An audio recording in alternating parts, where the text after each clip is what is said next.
গর্ভ ভাড়া দিয়ে নিঃসন্তান দম্পতির মুখে হাসি ফোটান তারা, আর তাতেই চলে তাদের সংসার। শুধু গর্ভ ভাড়া দিয়েই প্রতি বছর 10,000 পাউন্ড, 11,40,000 টাকা আয় করেন মেক্সিকোর 4 বোন।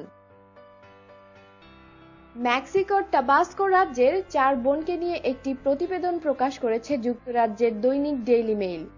ওই প্রতিবেদনে বলা হয়, মেক্সিকোর উন্নত অঞ্চলগুলোর অন্যতম টাবাস্কোতে গর্ভ ভাড়া বা সারোগেসি বাণিজ্যের বাজার এখন প্রায় 90 মিলিয়ন পাউন্ডের।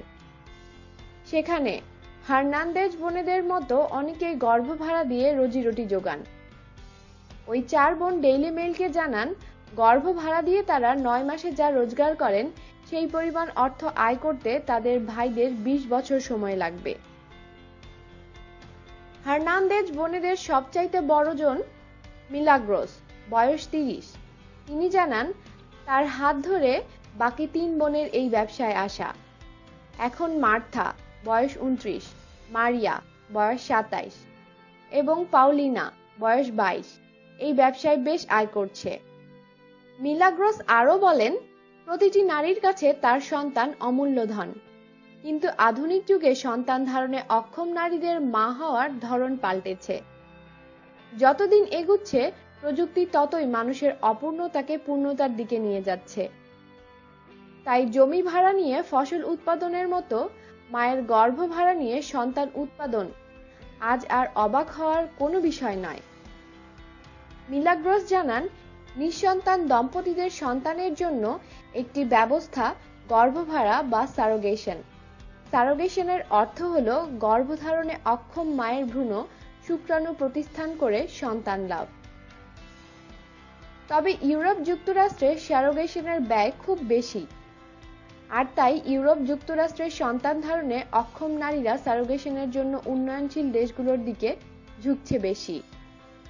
হার্নান্দেজ বোনেদের মেজজন চার্লস মার্থা বলেন, 23 বছর বয়সে যুক্তরাষ্ট্রের এক নিঃসন্তান দম্পতির জন্য গর্ভধারণ করেছিলেন তিনি। 36 বছর বয়সের ওই নারী ক্যান্সারে আক্রান্ত ছিলেন। ক্যান্সারের কারণে তার গর্ভাশয়ের একটি অংশ অপসারণ করতে হয়। এতে চিরদিনের মতো সন্তান ধারণে অক্ষম হয়ে পড়েন তিনি। কিন্তু তার যে একটা সন্তান চাই, শেষে মেক্সিকোর এক এজেন্টের মাধ্যমে তারা মার্থার সঙ্গে যোগাযোগ করেন। সেই মাধ্যম হলো একজন চিকিৎসক। শেষে তার মাধ্যমেই সন্তানের মুখ দেখেছিলেন ওই নারী। ডেইলি মেইলের প্রতিবেদককে মার্থা জানান, চুক্তি অনুযায়ী জন্মদানের পর শিশুটি 10 দিন তার কাছে ছিল। বুকের দুধ খাওয়াতে হয়েছিল শিশুটিকে। এরপর সদ্যজাত শিশুটিকে পরিবার নিয়ে যায়।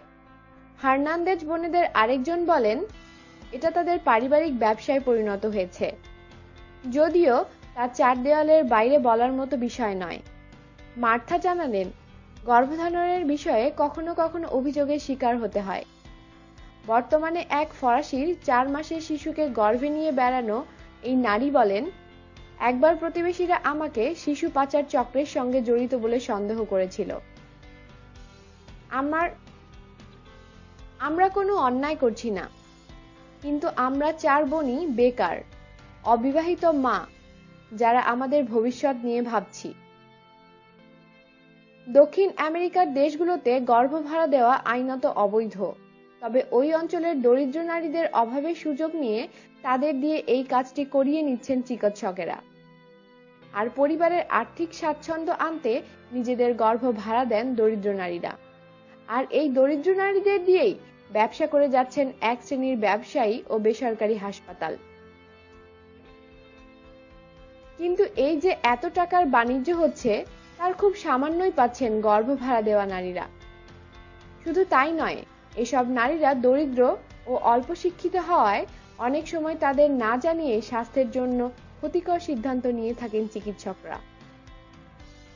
যুক্তরাষ্ট্রের 3টি বিশ্ববিদ্যালয়ের যৌথ গবেষণায় জানা যায়, কিছু সংখ্যক চিকিৎসক নিশ্চিত সাফল্যের আশায় অনেক নারীকে না জানিয়ে গর্ভে 5 থেকে 6টি ভ্রূণ প্রবেশ করিয়ে থাকেন।